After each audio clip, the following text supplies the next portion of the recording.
Bonjour et bienvenue à cette nouvelle capsule. Aujourd'hui, nous allons voir toutes les bonnes nouvelles, là, les 8 nouvelles habitudes qu'on va développer. Pourquoi je dis que c'est une bonne nouvelle? Parce que dans tout changement, c'est sûr qu'on l'a vu, il y a une inconnue, il y a de la peur, il y a de la résistance. Et inquiétez-vous pas, c'est normal, ça prend des semaines, des mois, des années, des fois avant de se consolider, de se sentir vraiment à l'aise dans ses choix, dans ses changements.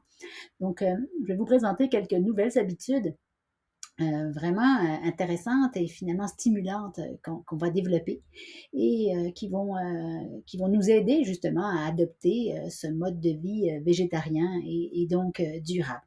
La première, c'est que vous allez vraiment planifier vos repas.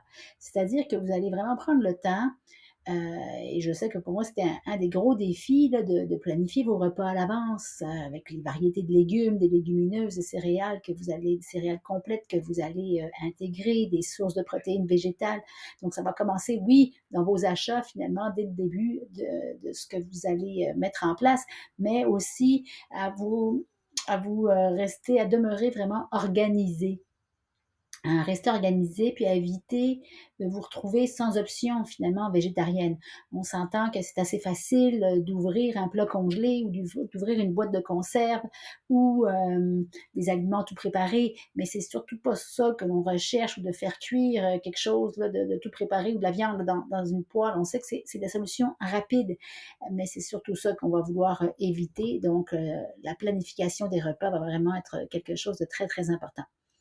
Ensuite, vous allez explorer donc les nouvelles recettes. Peut-être des choses que vous connaissez déjà, mais vous allez vouloir évidemment diversifier votre alimentation, découvrir des nouvelles saveurs, des nouvelles recettes. Fait que c'est le côté très créatif et stimulant que vous allez vraiment découvrir.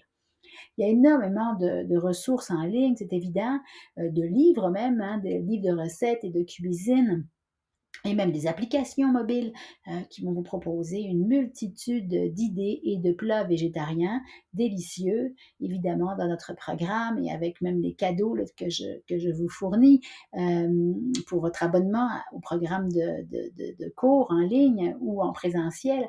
Vous allez avoir déjà une cinquantaine et plus, même une centaine, pas loin de recettes. Alors, la troisième habitude intéressante que l'on développe, c'est qu'on va aussi, évidemment, ça vient aussi, ce choix avec la nouvelle philosophie de vie, le nouveau mode de vie que l'on développe, l'éthique aussi que l'on développe, c'est qu'on va acheter des produits locaux hein, et des produits de saison. Alors, on va privilégier les aliments de l'agriculture locale dans notre pays, l'agriculture de saison, idéalement biologique, mais ça va réduire ça aussi grandement notre empreinte environnementale liées, vous vous en doutez bien, au transport des aliments et ça va soutenir aussi notre économie, nos agriculteurs locaux. Donc oui, on va sûrement visiter les fermiers, les marchés fermiers locaux ou pourquoi pas s'abonner à un panier fermier local ou rejoindre même des associations, des groupes dans notre région qui vont promouvoir l'agriculture végétarienne, enfin l'agriculture durable et l'alimentation végétarienne.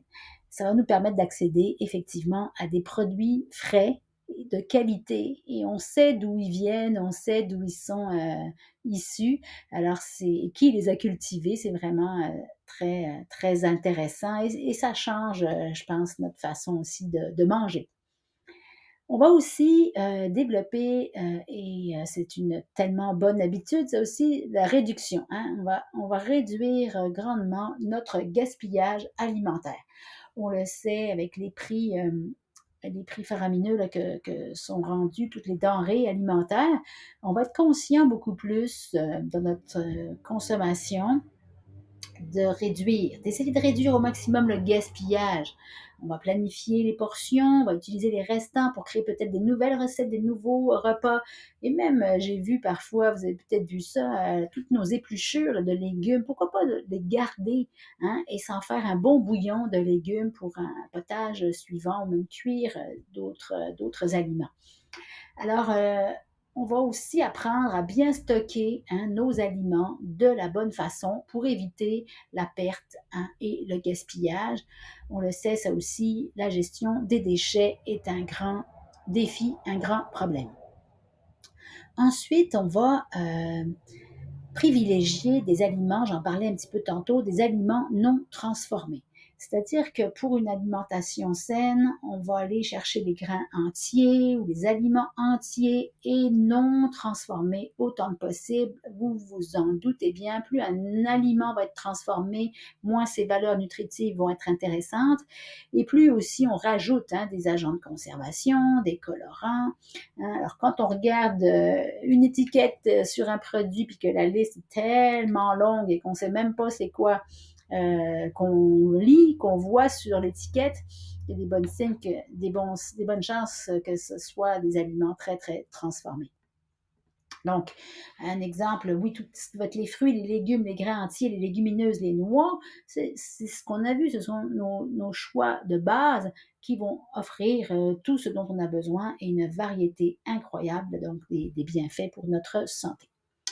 Le sixième point ou la sixième habitude que l'on va développer, c'est qu'on va être très attentif justement aux étiquettes alimentaires sans tomber dans l'excès. Effectivement, on recherche toujours l'équilibre, le bon sens et l'harmonie en termes d'alimentation aussi. On va lire donc les étiquettes des produits alimentaires pour s'assurer qu'ils ne contiennent pas d'ingrédients d'origine animale, par exemple, cachés, comme des bouillons de viande, des sous-produits animaux, puis qui ne contiennent pas, comme je vous disais, une liste incroyable de colorants, d'additifs, etc., donc de produits chimiques moins désirables, si on veut, pour notre santé.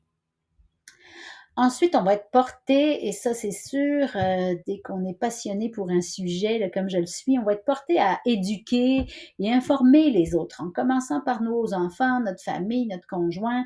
On le sait, il y a parfois de la résistance dans les changements, mais on va partager ces connaissances-là sur le végétarisme avec notre entourage ou avec nos collègues au travail qui vont sûrement être intrigués.